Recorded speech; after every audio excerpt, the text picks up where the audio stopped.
You ever get that feeling when your gaming world, when your collecting world suddenly crash into each other in like the best possible way? Because that's what just happened to me. And no, I'm not talking about Marvel vs. Capcom. We're past that. I'm talking about Marvel Rivals, the one game that has me coming home every night to make sure I get a couple of rounds in before I fall back. Of all the companies in the world, Blokees, an up-and-comer, recently picked up the license to make Marvel Rival figures, a game that's pretty much on fire right now. And while it may seem like a pretty niche announcement to most people, you guys already know how I get down. This could be the start of something huge. Smaller companies are taking bigger and bigger slices out of the Marvel pie. And that has to be a signal, a sign that Marvel is opening up the door to new creative voices. And that maybe, just maybe, Hasbro's grip on the Marvel figure world isn't as ironclad as it used to be. So today, we're diving in.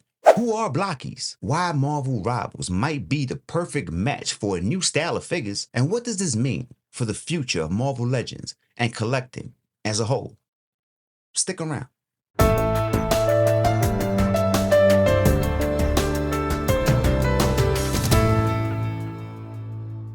Who are Blokees?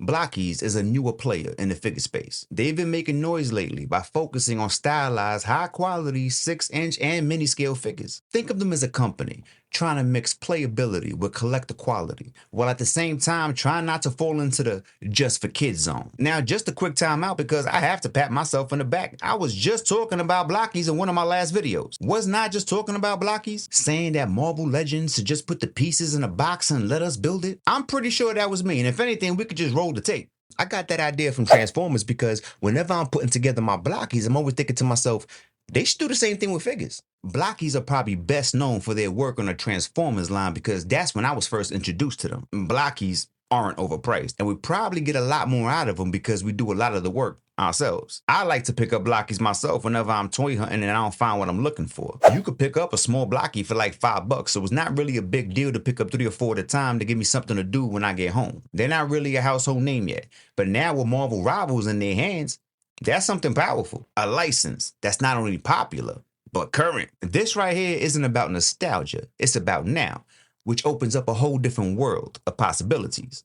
Why is Rivals a big deal? Marvel Rivals is an upcoming team-based shooter, kind of like Overwatch, but with a stacked Marvel roster and insane stylized designs. The game is fast, fun, competitive, and visually incredible. It's not just a reskin brawler. It has its own identity, tone, and visual language. But what makes Rivals special, especially from a toy perspective, is the stylized designs. The characters are bold and exaggerated, but still rooted in classic Marvel energy. It's not trying to be realistic. It's trying to be expressive. And honestly, that was probably the biggest thing for me before I really started playing the game. The first time I saw the character designs, I was kind of stuck. I wasn't really sure if I liked it, and at first I didn't. I felt like a lot of the characters looked doofy, but then at the same time, a lot of the other ones looked spot on. It took me a minute to realize that Rivals had his own take on the characters, and some of them had to grow on me. But that's exactly what makes this line so different from everything that we've been getting. Every single character in the line is gonna have to get a new scope. Marvel Rivals is gonna have to mimic Street Fighter in the sense that every single character is gonna have to be a fresh take. This line is gonna have to be all new tooling, head to toe. No reused bucks, no crazy repaints. And if you got 10 Venoms already, that's cool. But you don't got this one. Even the colors that they make pop in the game are gonna have to be used for these characters. I've never seen an orange Venom in the comics, but I have in Rivals, and they will be stupid to not capitalize on that. And that's exactly what the toy industry needs right now. We have years of MCU accuracy and figures, decades of comic homages, but stylized Marvel? Now that's something that's rare. And if Blockey leans into that energy right there, that could be all of the difference. Just the fact that every single one of their figures will be completely different is something that's going to be completely fresh for Marvel collectors. We got to think like Marvel meets Overwatch in figure form. That's a vibe that we really haven't seen done at scale. What this means for Marvel collectors. Now here's where it starts to get a little bit spicy because we can all do the math. Marvel Legends has been the main Marvel line for years, decades really. But lately, that dominance has started to feel a little bit stale. Sure, 2024 was a great year, Marvel movies were horrible and non-existent, so Hasbro didn't have to waste time making up shurikopters that nobody was gonna buy. 2025 is looking good too, but not as good as 2024. I'll be the first one to admit that Hasbro has been putting out some amazing figures, but at the same time, there's been a bunch of crosses that we've had to bear just to get there. Redundant repaints, rising prices, shrinking accessories, and the feeling that we're being asked to pay more for less. I can't help but feel like it's Groundhog Day with the deja vu. Wasn't it just 2 weeks ago that we had a conversation about Jada Toys getting the Invincible line? Underdog season is real, and every day is becoming more and more of a reality. I remember very clearly when Marvel Legends was the only game in town, and Diamond Select was like the red-headed stepchild that nobody really cared about. You fast forward to today, and that Marvel pie is getting sliced thinner and thinner. Hasbro got Marvel Legends and the MCU line. Todd McFarlane is out here putting Marvel statues in the collector's section. Say what you want, but I don't think that he lost that DC license by chance. He's working on something, and if you ask me, he's looking across the street to Marvel. Blokees just picked up the Rivals license. Every single character is going to be brand new, and so will their accessories, most likely. Mattel just picked up the DC license, but from what I can tell from my videos, nobody even cares. And then we got Jada taking home Invincible. This is what the future of collecting is looking like. This isn't just about Blokees making figures. This is about Marvel giving someone else the ball and seeing what they can do with it. That's not just an up-and-coming line. That's a challenge. Quick question. If Blokees could only start off with 3 characters, which 3 characters would you want to see in the starting lineup? Drop your comments because I want to see how well we get with this. The bigger trend. This move right here fits a bigger pattern that we're starting to see in collecting right now. Smaller companies like Jada and Valaverse and Blokees are picking up niche and major licenses and putting their own spin on them. And they're thriving.